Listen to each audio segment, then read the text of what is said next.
The Life Esidimeni Inquest resumes in the Pretoria High Court. The inquest was halted yet again earlier this month due to some legal representative not having access to case files and had not consulted with witnesses after joining the inquest much later in the process. Our SABC senior news reporter Chriselda Lewis is working on this story. Let's cross to her live now. Chriselda, what can we expect to happen? Will the matter earnestly get underway?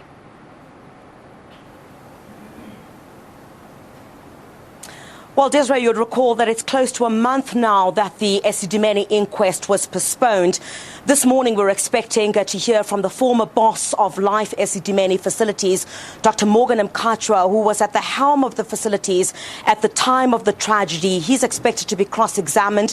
In the last sitting earlier this month, you'd recall that lawyers for the former mental health director, Makgabo Malamela, had basically said that they wanted to challenge the admissibility of the arbitration report of Justice Dikgang Moseneke, who basically would recall in that report that Dr. Malamela had been severely implicated in the tragedy that had taken place. The lawyers for Dr. Malamela basically saying that she had not been properly consulted with the state, and they don't want that arbitration report to be basically made admissible into this inquest into who should be held to account for the deaths of those 144 patients. So we're expecting that cross-examination to get underway this morning.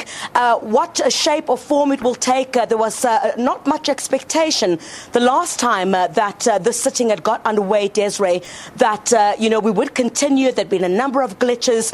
Many of the lawyers representing some of the witnesses had indicated that the witnesses, had not had enough time to look through some of the documentation. So whether this month or close to a month had been enough for all of that to take place certainly remains to be seen when the virtual inquest gets underway again this morning at 10 o'clock. But, the massive delays, Desiree, if we look at the impact that this has had on the families of the victims, they expressed to me the last time that this matter had been postponed, how disappointed they were, said that they've been waiting for many years for justice and they were hoping that the inquest would go ahead without any delay. So I guess that expectation once again this morning is what the families are hoping for, that this inquest will now go ahead without any further delays. But if it does, we're expecting that cross-examination of the former CEO of the Life Esidimeni facilities, Dr. Morgan Mkhatshwa, to get underway. Just general analysis that the accused are trying by all means to delay this process, especially because at the end it might finger them as people who should either be arrested or be held accountable. Do you get a sense that they just simply wanting clarification, or are there delay tactics?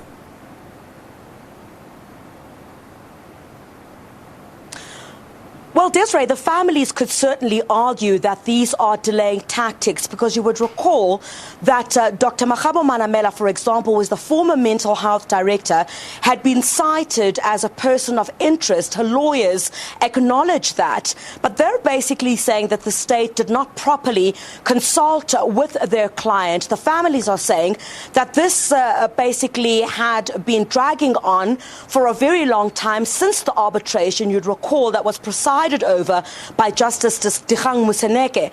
And after those findings, they were hoping that after so many years since the tragedy had taken place, there would be some answers. Someone would be held criminally liable for the deaths of their loved ones, while certainly those who are so-called being fingered, in this tragedy, believe that they deserve the right to have a fair process in this inquest. You have the families on the other end who believe that there are massive delaying tactics here on the part of those who have been fingered all along in to have been alleged to have been negligent that led to the deaths of these 144 mental health care users. Basically, the families are saying this is nothing but a delaying tactic, and have been saying that this is basically opening up old wounds. Not that those wounds had been closed to begin with, but these families say they've been looking for closure, and for them the only closure that would be reasonable for them in this instance, even though their loved ones would not come back, is that someone needs to be held criminally liable for the deaths of their loved ones. And you'd recall that the key names that have been fingered in this tragedy, of course, would be the former health MEC here in Gauteng, Dani Mahlangu, the former mental health director, Dr. Magabo Manamela, as well as Dr. Bani Selabano, who was the former head of a department. Those names keep coming up.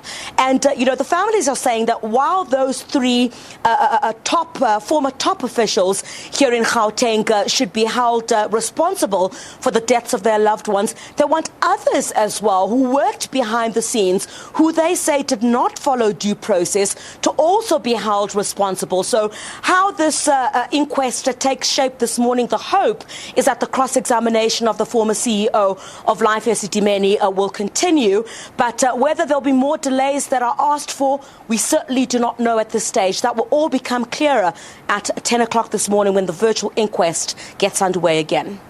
Chriselda, thank you so much for setting the stage for us.